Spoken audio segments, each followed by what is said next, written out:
चित्रकी में जिंदाबाद जिंदाबाद जिंदाबाद, एनओपीएस जिंदाबाद जिंदाबाद जिंदाबाद। देखिए, आज क्योंकि हमारी राष्ट्रीय कार्यकारिणी की बैठक है एनएमओपीएस की, और उसमें तमाम सारे आगामी जो कार्यक्रम हैं उसको तय किए गए हैं, संगठन के दृष्टिकोण से किया गया है, आगामी कार्यक्रमों के दृष्टिकोण से बनाया गया है। तो आज आपको इसलिए बुलाया गया है कि कम से कम एनएमओपीएस जो कन्याकुमारी से कश्मीर तक, अटक से कटक तक जिस पेंशन की लड़ाई लड़ रहा है, पुरानी पेंशन की, उसको हम आगे कैसे और धार दे सकते हैं और कैसे बड़े आंदोलन की तरफ जा सकते हैं, इसी विषय में हमारी कार्यकारिणी ने चर्चा पर चर्चा किया है और उसमें कुछ चीजें निकल के आई हैं।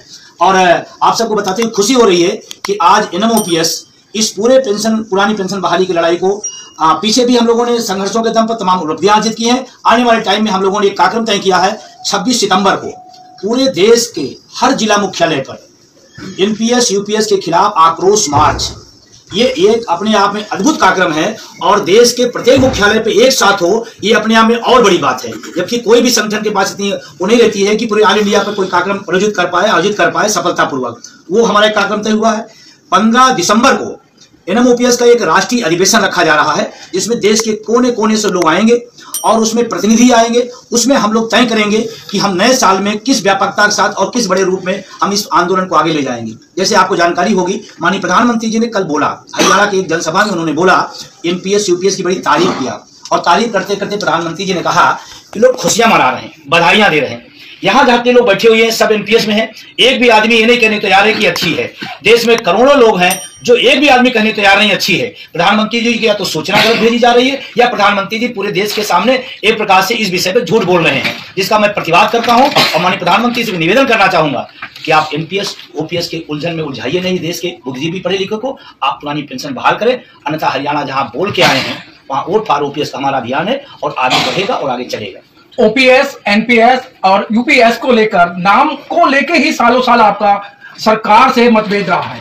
सरकार ने साफ मना कर दिया था कि भाई हम ओपीएस, एनपीएस और जो नई इन्होंने दिया है हम इन नामों से अलग नाम रखेंगे। फिर आपका समझौता क्यों?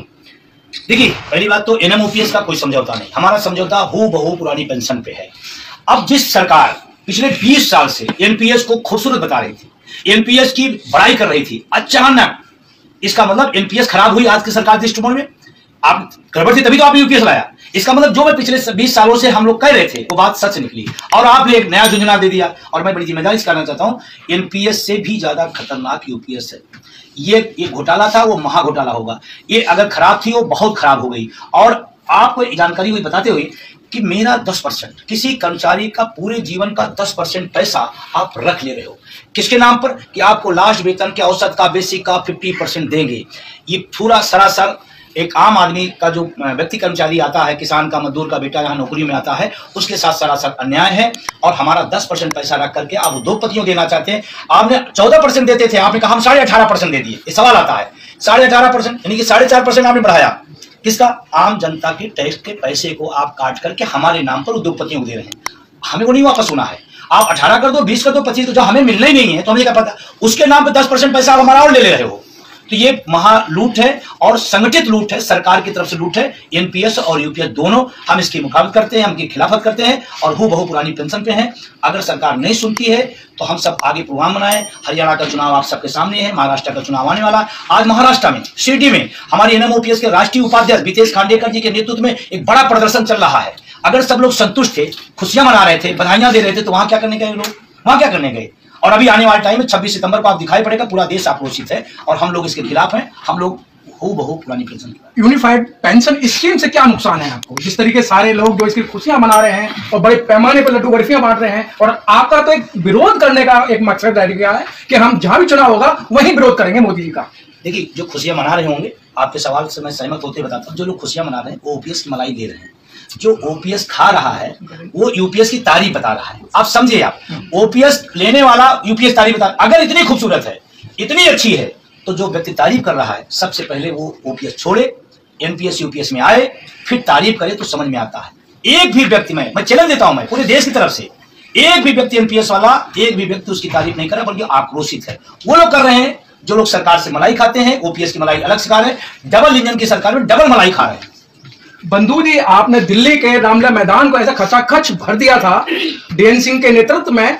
सरकार की कानों पे जू नहीं रहेंगी। उसके बाद मध्य प्रदेश का चुनाव हुआ, पूर्ण बहुमत से उन्होंने सरकार बनाई।